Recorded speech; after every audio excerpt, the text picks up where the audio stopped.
Okay, well, now I want to talk about another one of my policies, which is to support the regulation of MDMA. And I want to take you through the current figures for the war on drugs, what's been happening in the war on drugs.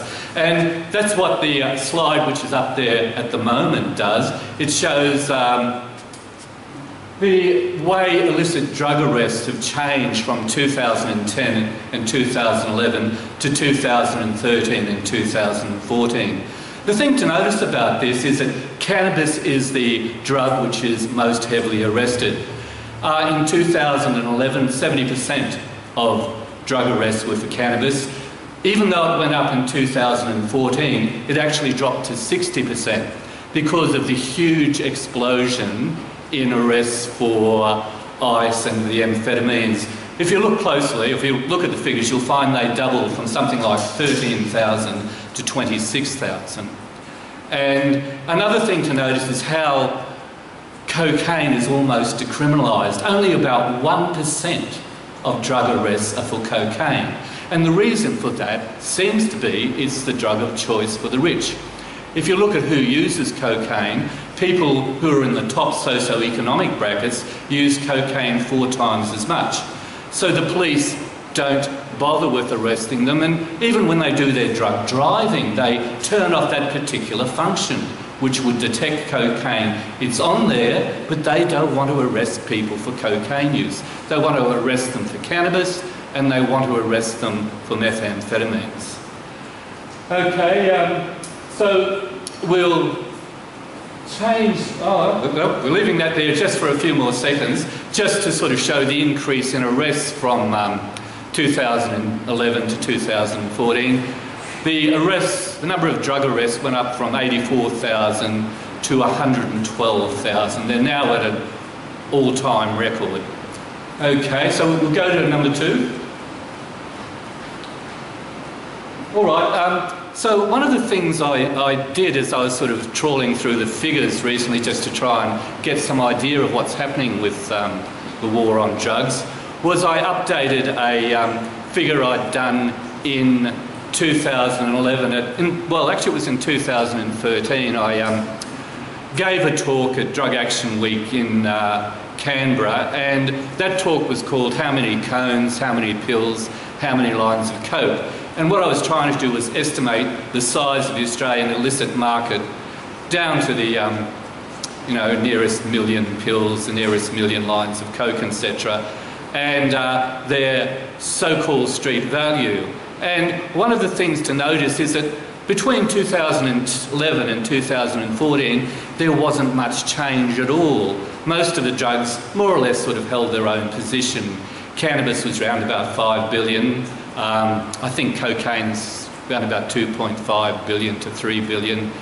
And much the same for sort of heroin. But the big increase was the increase in methamphetamines or amphetamines, which went from 5 billion to 7 billion. And according to my calculations, my estimations, there were 9 tonnes of methamphetamines used in Australia in 2014. Okay, we'll move to slide 3.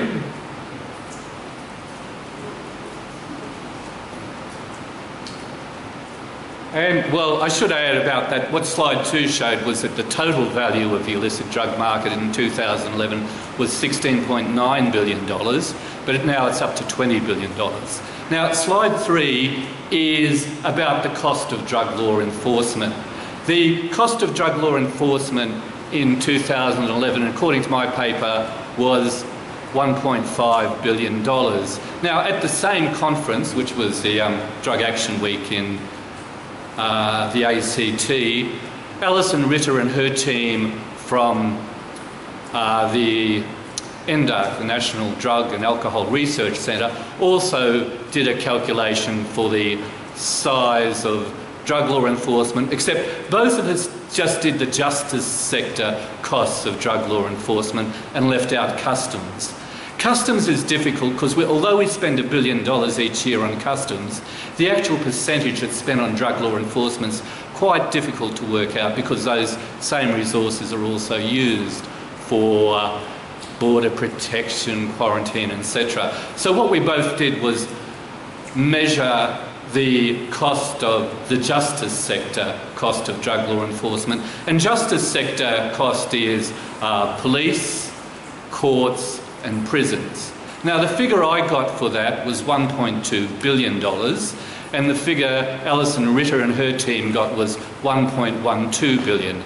So we're more or less agreeing that that's what the cost of the justice sector section of drug law enforcement was, 1.2. Neither of us attempted to estimate customs, but I've looked at the problem since and I've decided that it was around about 300 million, sorry, not 300 billion, they're not quite that expensive, but 300 million was the customs component of drug law enforcement. So when you add that to my figure of 1.2 billion for the justice sector plus 300 million for customs, it came to 1.5 billion, which is the figure you'll see you know, on the total cost for drugs law enforcement in 2011. Now that year there was something like 85,000 arrests.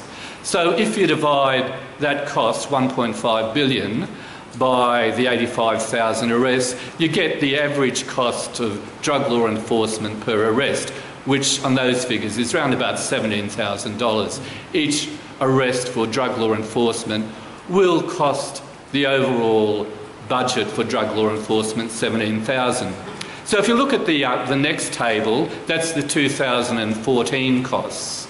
And what I've done is I've taken that 17,000 figure, allowed for a 3% inflation rate, and it now becomes something like $19,330 per drug law enforcement arrest. So if you multiply the number of arrests in 2013-14, which was 112,000, you get the cost of drug law enforcement for 2013 and 14, which is now $2.16 billion.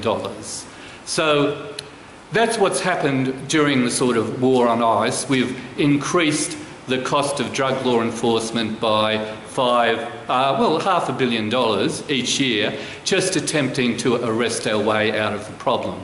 Now, the next slide, thanks, sister. All right, yeah, okay, well, the next slide is what it looks at. It looks at the number of arrests. It gives the percentage of the total of arrests in 2014 and then multiplies it by the average cost of drug law enforcement. So you can see how much of that $2.1 billion goes on the various drugs, and 1.3 billion goes on cannabis arrests because there's 60% of the total.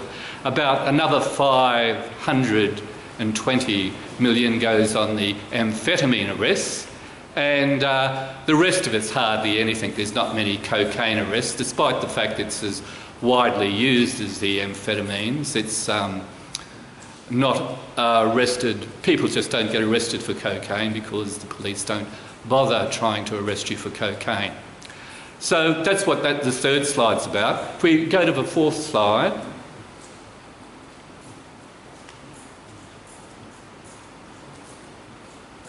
Oh yeah, all right, okay. Now this is a really interesting one, and this probably takes a bit of explanation, but this is the amount of amphetamines seized at the border in the past decade. And the thing to notice is the huge increase which happens in around about 2012. It shows up there, as the 2012-13 arrests.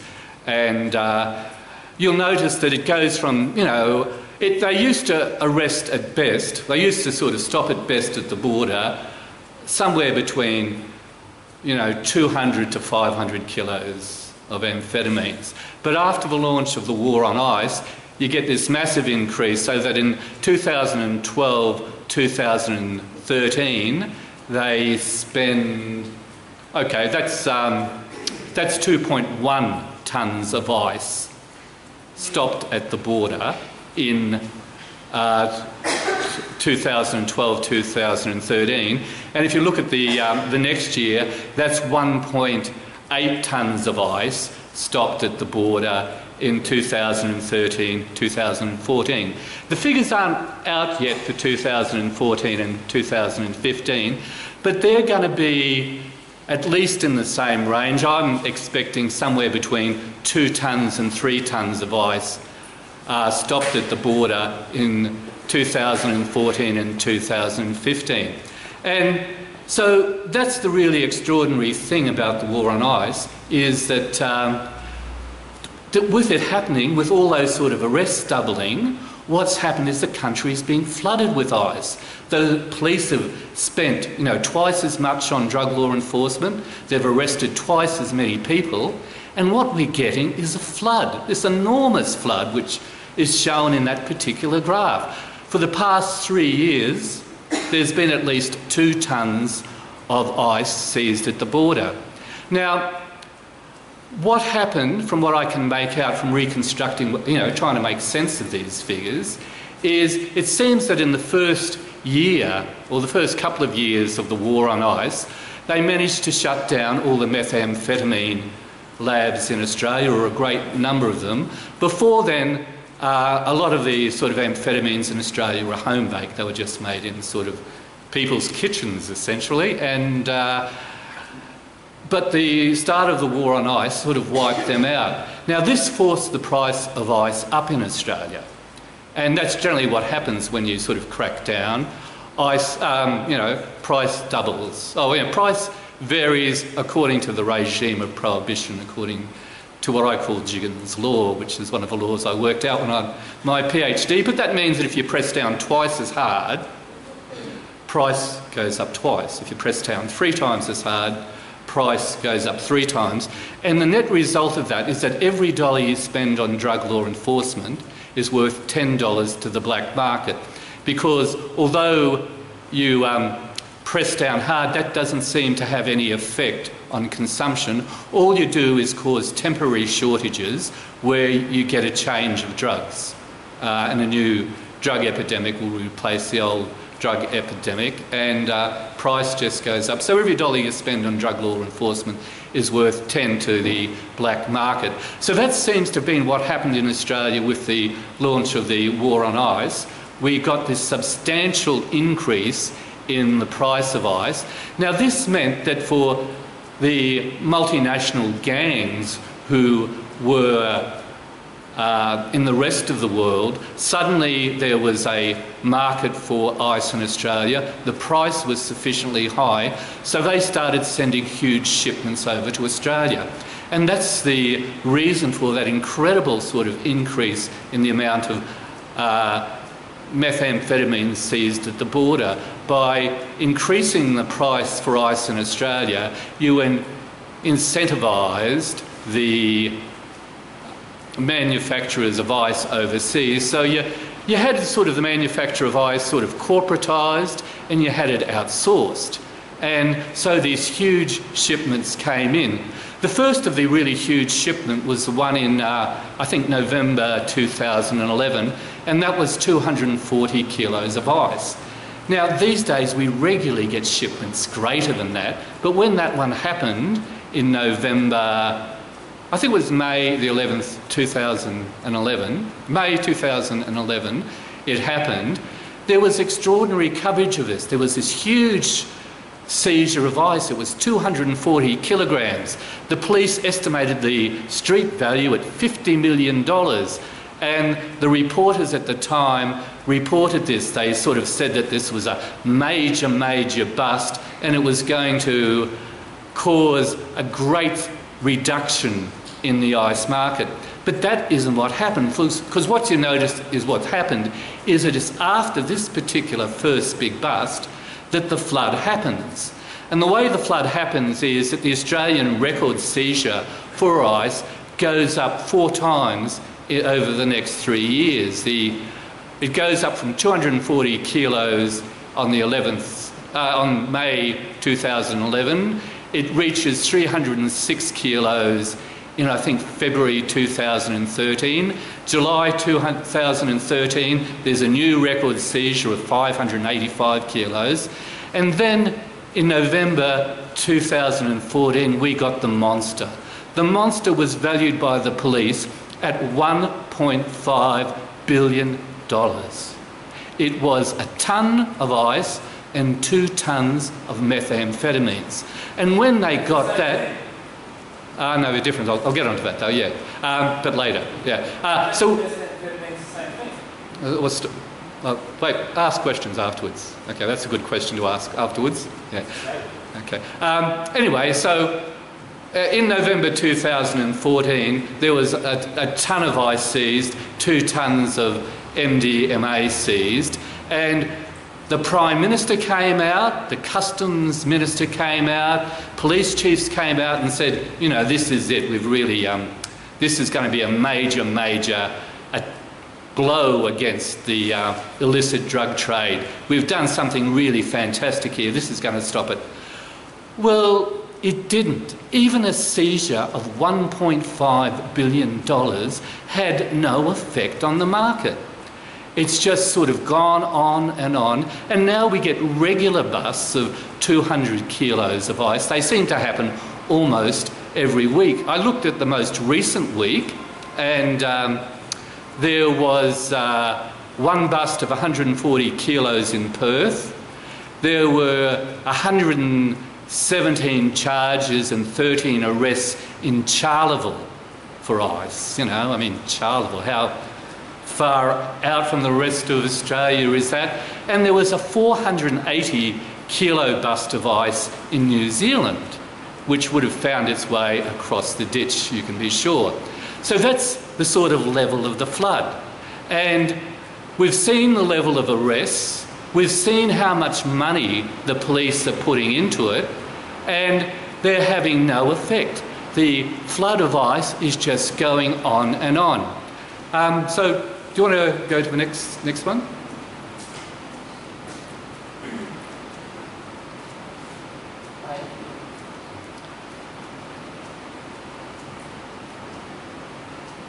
All right, now this is a famous saying about prohibition. Every year we spend more on drug law enforcement. Every year there are more arrests for drug law enforcement, yet every year there are more drugs on the street. And the ice flood really illustrates this point. It illustrates that you can't arrest your way out of the problem, and that by trying to arrest your way out of the problem, you actually make the situation far worse. In many ways, it's been the police launch of the war on ice which has caused the ice flood. Now, this happens in 2 particular ways. I've looked at the way they cause the outsourcing of the manufacture of ice in Australia to overseas gangs by cracking down on the local labs. But the other way they did it was by cracking down on the MDMA flood of the noughties.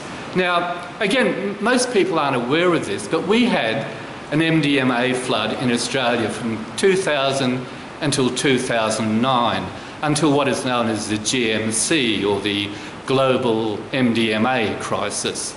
And that is what launched the ice flood in Australia. It was by getting rid of MDMA that we laid the basis for the ice flood.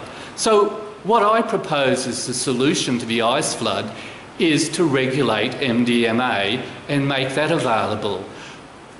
With these sort of matters, you've got to look at what causes the problems. And what causes the problems is the high price of ice. And what causes the high price of ice is the amount we're spending on drug law enforcement. We can't get down the price of ice by more drug law enforcement. We can only put the price up. So we have to choose in this regard the lesser of 2 evils. And if you look at the MDMA flood of the noughties, it passed by without very much concern at all. There weren't huge articles in the newspapers about the great ecstasy flood or the great MDMA flood. And it did not seem to have caused anywhere near the same extent of drug problems as the ice flood has. Now, I'm not saying it didn't cause any problems. It certainly caused some problems.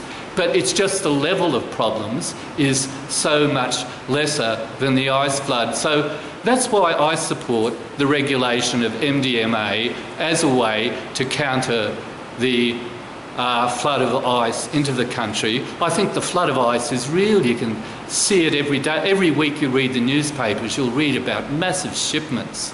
And at the same time, price isn't going up. They're not really forcing the price up with these massive seizures anymore, because now it's been sort of internationalised, it's been globalised, so they're not really affecting production in Australia. They did force it up when they cracked down on the home labs, but since then they haven't.